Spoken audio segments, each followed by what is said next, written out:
Funciones racionales. Vamos a ver primero el ejemplo más sencillo de función racional. Y de x igual a 1 partido por x. Estudiaremos primero su dominio. Recordemos que el dominio es el conjunto de valores de x para los cuales y toma un valor válido. Como no sabemos dividir por 0, igualamos el denominador a 0 y resolvemos la ecuación. En este caso, el dominio será igual a todos los números reales menos el 0. El cálculo del recorrido lo dejamos para el final y pasamos directamente a obtener los cortes con los ejes.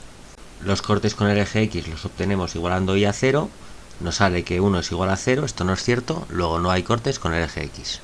Los cortes con el eje y los obtenemos igualando x a 0, nos sale 1 partido de 0, esto no es un valor válido, luego no hay cortes con el eje y. Pasamos a evaluar las simetrías. Para que se dé simetría par, y de x tiene que ser igual a y de menos x. En este caso no es cierto, luego no existe simetría par. Para que se dé simetría impar, menos y de x tiene que ser igual a y de menos x. En este caso es cierto, luego existe simetría impar. Para evaluar la periodicidad, debemos igualar y de x a y de x más un periodo t. En este caso no son iguales, salvo que t sea igual a 0, luego la función no es periódica. Para estudiar la continuidad utilizaremos el dominio de la función.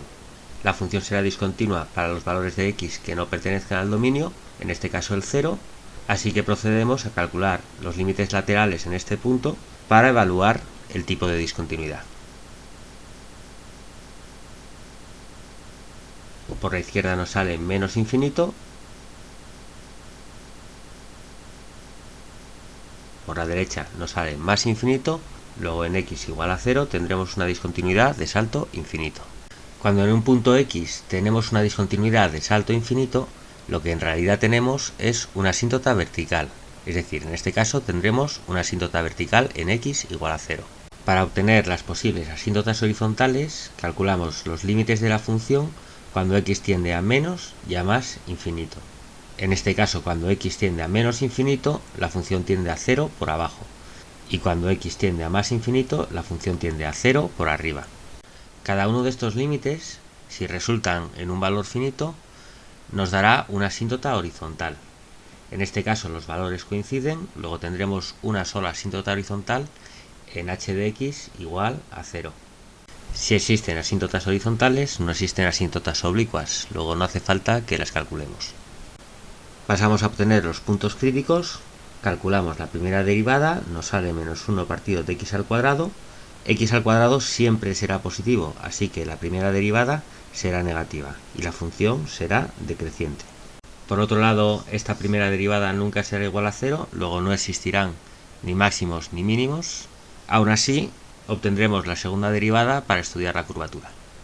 Esta segunda derivada nos da como resultado 1 partido de x cubo, será negativa cuando x sea menor que 0 y entonces será convexa la función, y será positiva cuando x sea mayor que 0 y entonces la función será cóncava.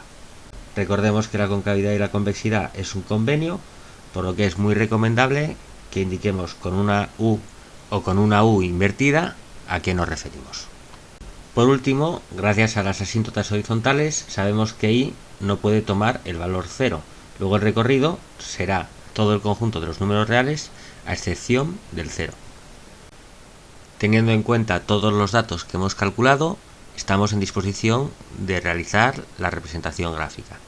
Dibujamos los ejes coordenados, indicamos la asíntota vertical a la izquierda del 0 y a la derecha del 0, indicamos los extremos de la asíntota horizontal de forma que luego la gráfica no corte el eje x, y dibujamos la gráfica teniendo en cuenta que es convexa de menos infinito a 0 y es cóncava de 0 a infinito. Hemos terminado de dibujar la gráfica, podemos indicar cuál es el eje x, cuál es el eje y, cuál es el centro de referencia y también escribir la función encabezando la gráfica. Está claro cuál es la asíntota horizontal y cuál es la asíntota vertical. Vemos que cuando x tiende a 0 por la izquierda, la gráfica tiende a menos infinito, y cuando x tiende a 0 por la derecha, la gráfica tiende a más infinito. Cuando x tiende a menos o a más infinito, y tiende a 0, es decreciente y convexa a la izquierda del 0 y decreciente también y cóncava a la derecha del 0. El dominio es todos los posibles valores de x menos el 0 y el recorrido es todos los posibles valores de y menos el 0.